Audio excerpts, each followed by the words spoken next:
Okay అమ్మా, నువ్వు 2 ధైర్యం కూడా వేస్తారు బా. 2 రోజుల్లో 40 నువ్వు మాట 48 గంటల్లో ఆయనకి పంపు వెళ్ళి పెడి పెట్టండి. స్పెషల్ శాంక్షన్ తీసుకొని ఇచ్చేస్తాం. 48 అవర్స్ వెళ్ళిపోతుంది, ఎరెక్ట్ చేసేయండి. తర్వాత ఈ 2 ప్రాసెస్ ఓకే. సమితి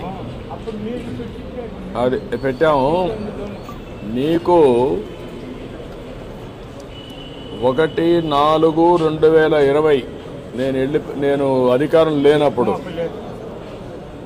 మీరు 50,000 రూపాయలు డబ్బులు తీసుకున్నారని.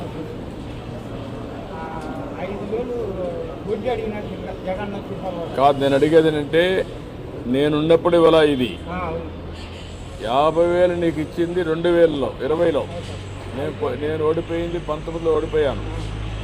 20లో ఇది ఇచ్చారన్నారు. 20లో ఇచ్చారు కాబట్టి ఇప్పుడు 25కి వచ్చాం జనవరికి.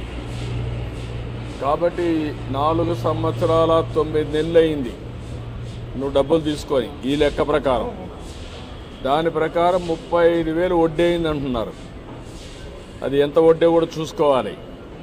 2 కలిపి 85,000 రూపాయలు అప్పున్నావని నువ్వు.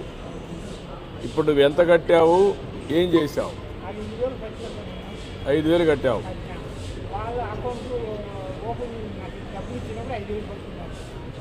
5,000 పట్టుకున్నారు. 45,000 ఇచ్చారు. 45 చేతికి ఇచ్చారు. 5,000 పట్టుకున్నారు. నువ్వు 5,000 కట్టావు. ఇప్పుడు మళ్ళీ వాళ్ళు 85,000 కట్టమంటున్నారు. అర్థమైందా నీకు? 85,000 కట్టమంటున్నారు ఇప్పుడు. ఏది ఈ రోజుట్లో అయిన వడ్డీ అవన్నీ. అంటే నువ్వు ఈ డబ్బులు తీసుకో దేనికి ఖర్చు పెట్టావు? నీళ్లు పడ్డాయా?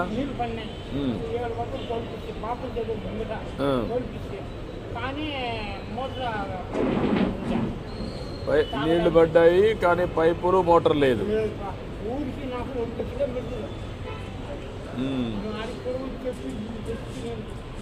ఎంత దూరం మోటార్ వేసిన దగ్గర నుంచి పైపులు ఎంత దూరం పోవాలి పొలానికి?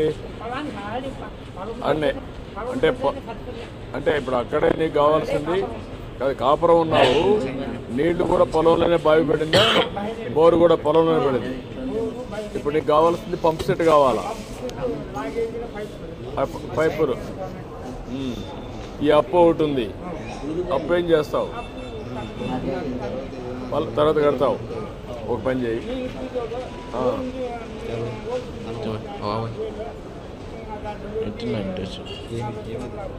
ఎన్ని ఎకరాలు ఉంది భూమి?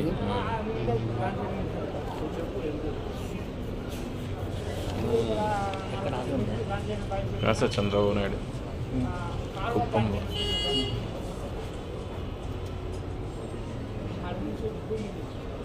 ఇదే కదా భూమి, ఇదే కదా రాళ్ళ బతుకు.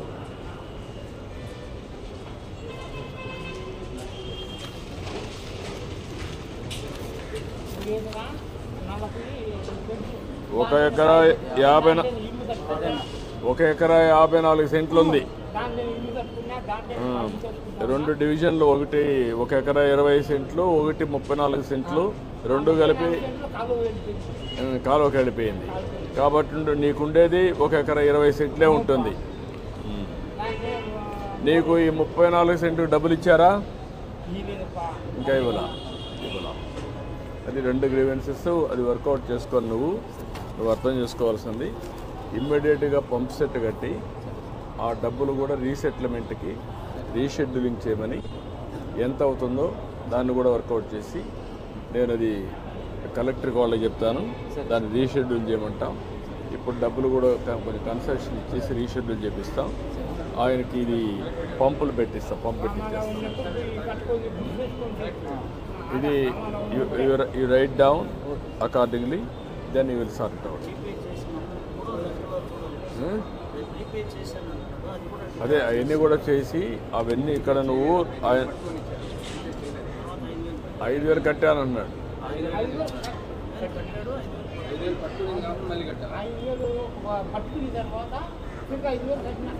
5,000 కట్టాడు. ఓకే, నువ్వు పని చేయి. ఆయన చెప్పింది కూడా ఒక నోట్ తయారు చేసి నీ అండర్స్టాండింగ్ ప్రకారం ఆ నోట్ కూడా పెట్టాలి. ఇందులో. సో దట్ ఆ నోట్ పెడితే ఈ అవగాహన అతన్ని రాయలేకపోవచ్చు, చెప్పినప్పుడు అది కూడా రాస్తే అది బెటర్ అండర్స్టాండింగ్ కోసం దాన్ని బేస్ చేసుకొని కేసు అంతా డీల్ చేస్తాను. అందరికీ నువ్వు ట్రైన్ చేయాలి, that is where you are now. కాబట్టి ఈ సిస్టమ్ ఇంకా నాకు పర్ఫెక్ట్ కాలేదు, టైం పడుతుంది, అర్థం చేసుకోవాలి, కరెక్ట్గా ప్రాసెస్ చేయాలి, సాల్వ్ చేయాలి.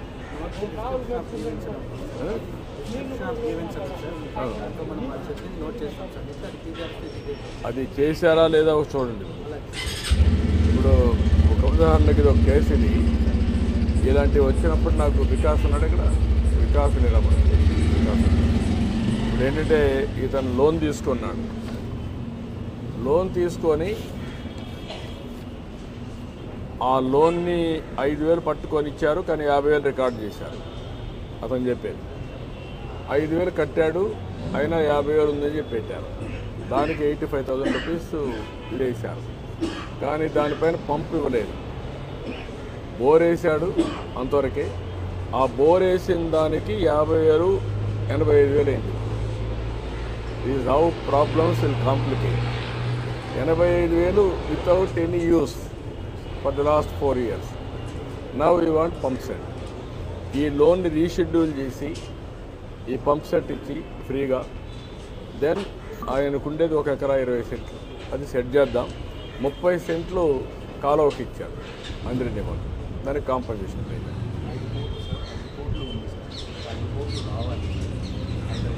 ఎక్కడికి అది వర్కౌట్ చేద్దామి, అది సెపరేట్ వచ్చినప్పుడు ఇద్దాం. నేనేమంటానంటే ఇక్కడ మీరు చేయాల్సింది ఆయన లోన్ని రీషెడ్యూల్ చేయడం, ఇంట్రెస్ట్ ఇవ్వడం 20,000 కింద బ్యాంకులతో మహాడేసి, తర్వాత ఈ పంప్ సెట్ ఎంత అవుతుందో పైపులు పంప్ సెట్కి ఇమీడియట్లీ శాంక్షన్ చేసి టోటల్ గ్రాంట్ ఇస్తాం, నేను ఇస్తాను. అది ఇచ్చేసి మీరు నా డిస్క్రిప్షన్ కింద మీరే చేసేది. ఓకే,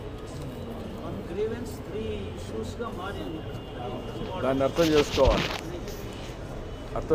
సో దట్ నీకు ఒక ఐడియా ఉండాలి భవిష్యత్తులో తను వచ్చినా కూడా. That is how you have to create confidence, సమస్య పరిష్కారానికి దోహదం చేయాలి. ఓకే, మీరు వర్కౌట్ చేయండి, అది రావాలి. చాలా ప్రాసెస్ రీఇంజనీరింగ్ చాలా జరగాలి. పిఏ కూడా వాళ్ళతో ఒకవేళ అవసరమైతే నీకు డౌట్ ఉంటే నువ్వు కాల్ చేయాలి ఆయన, మీ manager has to guide you. మీరంతా కూర్చొని డిస్కస్ చేయాలి సాయంత్రం అయితే.